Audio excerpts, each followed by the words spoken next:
Okay, what's wrong with this picture? It is nighttime, yet the tent is illuminated. I wonder why. Oh yeah, it's a gigantic floodlight directly down on our campsite. I wonder what we could do about that. Nate digs into the box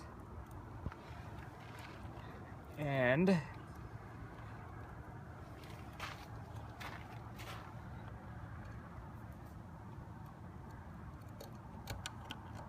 ta-da! No more light. no light. We need our own switch. Thank you, Mr. Electrician.